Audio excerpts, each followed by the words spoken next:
Gusto ka naming makausap. Maupo ka muna. Dito ka na maupo.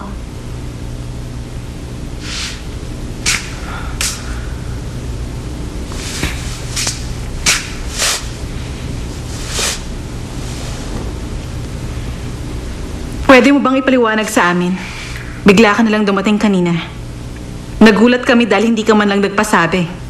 Anong dahilan mo para gawin mo yun? Halata naman eh.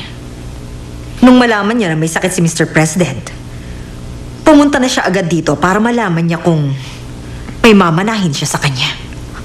Mama,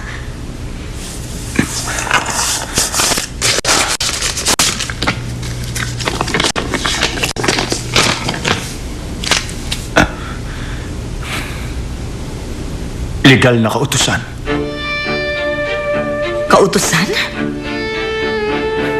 Gumawa siya ng dokumento na ang lahat ng karapatan ng pamilya niya, pati na ang lahat ng stocks niya ay binibigay niya sa akin. Ano?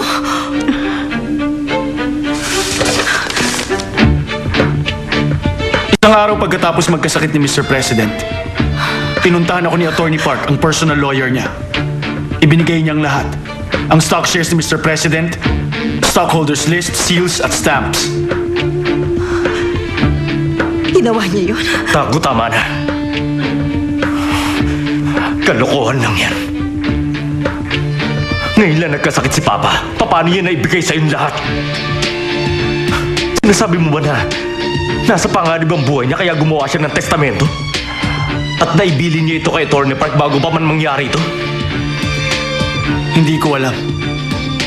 At yan nga rin ang gusto kong malaman, Matthew. Bakit niya naisip na wala siyang pwedeng pagkatiwalaan at nasa panganib siya?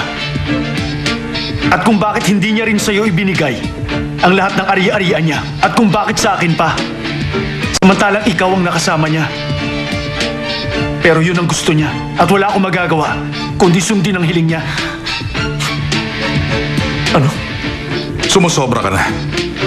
Paano pamamahalaan ng isang walang pinag-aralan ang isang kumpanya?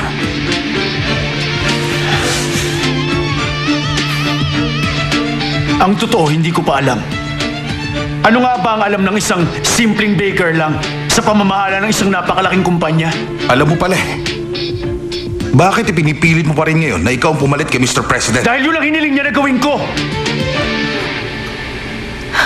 Kung iniwan man niya sa akin ang lahat ng meron siya, yun ay dahil naniniwala siya na may magagawa ako mabuti sa kumpanya. Nababaliw ka na. Paano hawakan ng hampas lupa at mo lang pinag-aralan gaya mo ang Kiyosum? Sa tingin mo ba papayag kaming basta mangyari ang gusto niya? Basta gagawin ko lang ang obligasyon ko. Kaya subukan mo lang ulit na pigilan ako, Madam Sandra. Nakapag-desisyon na rin ako na hanggang walang malay si Mr. President, ako nang mag-aalaga sa kanya. Gusto ko makasiguro na lagi siyang ligtas. Totoo pala talaga na nakakabaliw ang kapangyarihan. Hindi pa ba sapat na kinuha mo na ang lahat ng para sa amin? Gusto mo pang tumira sa bahay ko? Ang sabi sa akin ni Attorney Park, may karapatan ako na tumira dito.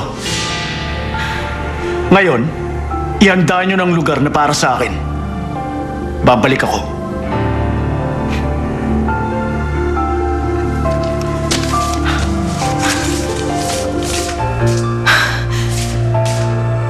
Manager Han, tawagin mo si Attorney Park ngayon. Gusto ko magpaliwanag siya sa akin. Sobra na to. Hindi ako papayag na mangyari ito sa amin. Sige na!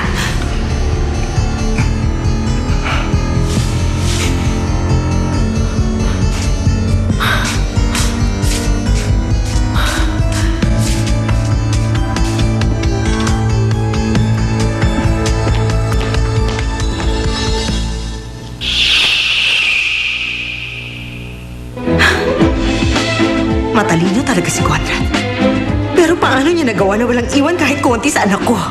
Baka naman alam niya na hindi talaga niya anak si Matthew. Hindi na ako papayag na saktan mo pa ako. Hindi ako magpapatalo sa pinakamamahal mong anak.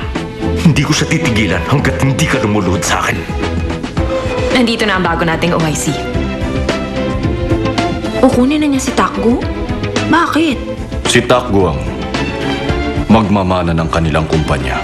Ang totoo, gusto na kita. Alam mo naman yun, di ba? Na nagugustuhan na kita.